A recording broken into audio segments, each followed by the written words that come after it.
And to discuss this matter further, Dr. Eugenia Kula, she's from the Economic Business Forum from South Africa. A very good evening to you. Thank you so much for taking the time to speak to us, Dr. Kula, as we just seen you in that report by my colleague earlier on. As the conference continues, do you have fears that some of these issues may fall by the wayside as the political contestation continues? Thank you for the opportunity. And as you said, it's unfortunate that this energy issue doesn't appear to be a priority for our government. So hence I'm saying whoever emerges in terms of the top 7, and the top 7, which is meant to be a lucky number anyway, it's not about the personalities. South Africans must mature to be able to say these are our challenges, be it energy, the triple challenges, unemployment, inequality, crime, especially with load shedding right now.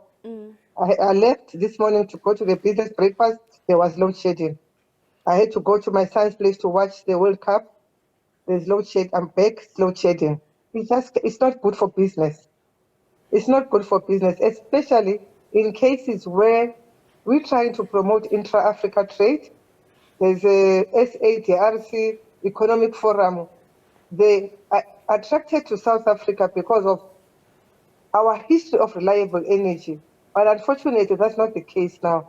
So we should be able to say, this is what we expect from any leader that emerges. They should solve the ESCOM crisis. They should put the right people for the job, and they should hold them accountable. Similarly, I think I heard one time that every minister has a scorecard. At what stage does the president and the minister sit down to say, this is what I contracted you on, so how far have you delivered on your contract?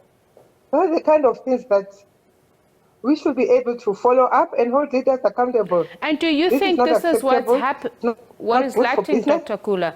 The monitoring of those performance contracts, holding the political head of that department to account, but the president himself being held to account. And having said that, what type of qualities would you hope for in this top 7 that is being voted for? As you say, it's not about the personalities, but what qualities would you then hope for out of this voting process?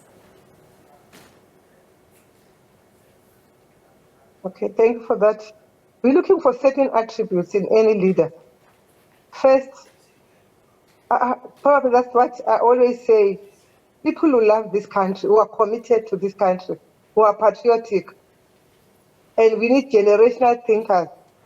You might be here for 5 years, but it would be good to think about the impact that as a leader you would have made.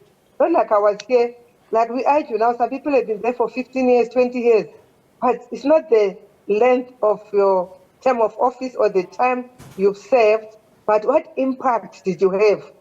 We need generational leaders who are to deliver whatever the nation wants, or in line with even the manifesto. We can't be hearing the same thing in budget speeches and in sonars, in provincial, provincial addresses or whatever, or metro or municipalities, but there's no delivery. Dr. Kula, I do apologize for doing this. I do need to cross to my colleague Mzwandile Mbejo, who I understand is just about to any moment now be in conversation with former President Thabo Mbeki, who is at Nasrec at that ANC 55th National Congress. So let's take you there now, Mzwa. Yeah.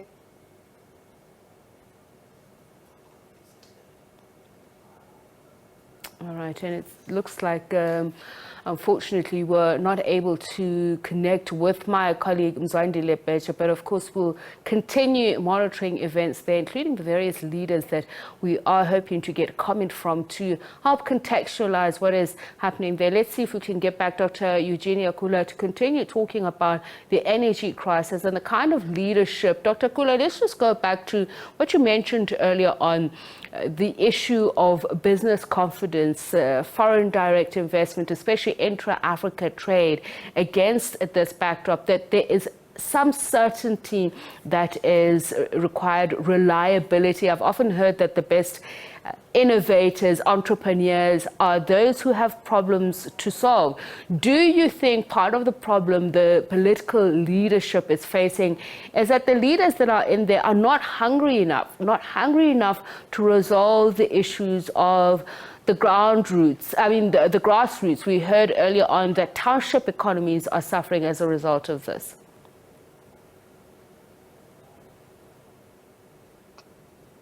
You know, they say the taste of the pudding is in the eating. Certain things are easier said than done. So leaders might have said certain things, but it's important to hold them accountable on what they've said. So hungry enough are kind of really, we've lost confidence, unfortunately. We've never faced such level of load shedding, especially that there will be loans and other stuff from foreign funders that seem not to permeate to solve the problem. They are not contributing to the sustainability of the energy crisis. You know, sustainability of electricity in the country. The crisis seems to be worsening. So that's very unfortunate. So I think the solution is to get the right people for the job, and you hold them accountable, hold ministers accountable, because in some cases, it's alleged that ministers interfere, or sometimes you wonder, it's like there's a crisis, no one cares. The politicians are not saying anything, the board is not possibly driving the right, deliverables or KPAs. So really there needs to be accountability. This cannot be good for business. If you're to share some anecdotal evidence from your forum, not only just speaking to the leaders who are out there who are no doubt engaged in their own voting process, but to just say to South Africans, this is how bad the situation is and the kind of solutions that you think are apt for this time in history. You know, the business, whether small or big, this is unnecessary expenses that is incurred by businesses. And secondly, what is sold as a solution, the IPPs. I'm just reminded of a question that I think one politician asked the outgoing deputy president about the cost of IPPs. So how can you buy a product or service and then you sell it less than the cost of acquiring it? It doesn't make sense. Once you want to prioritize, no clean energy and all that, but the basic, especially with our kind of development state, we still to electrify the majority of our voters, the majority of citizens in the country. We still to solve other issues, be it education or this. So to try and focus on complying with coming with the clean energy, which is shocking that countries like Germany, they are going back to coal. And we have coal. I was saying earlier in the morning that I don't think God made a mistake by giving us coal as part of the resource. And then we're looking for something we don't have. We're looking for solutions that are complicated, that are very costly for the country. So really, I think government, my prayer is that whoever emerges must be humble, must have at least a listening ear, must listen to the frustrations of even ordinary citizens. Because business can appear to be elite, they can maybe have alternative issues like solar, be it generators and all that, they could be off grid.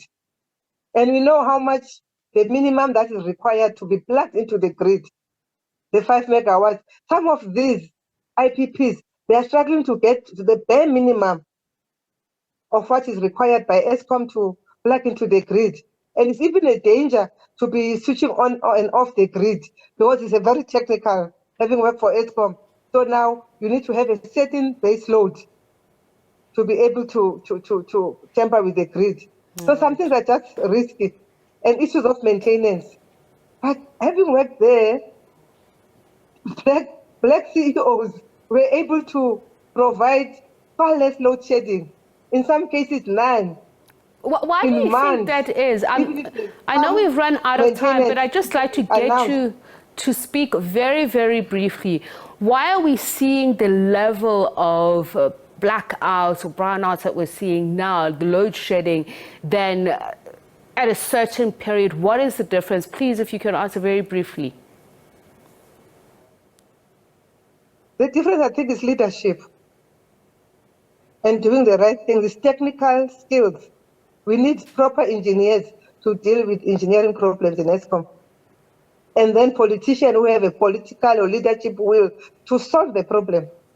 Okay. Partly, I would say that's that. Dr. Eugenia Kula, thank you very much. Much appreciate your time. She is from the Economic Business Forum South Africa, appealing to the incoming leadership at the ANC's 55th National Congress to deal with the energy crisis.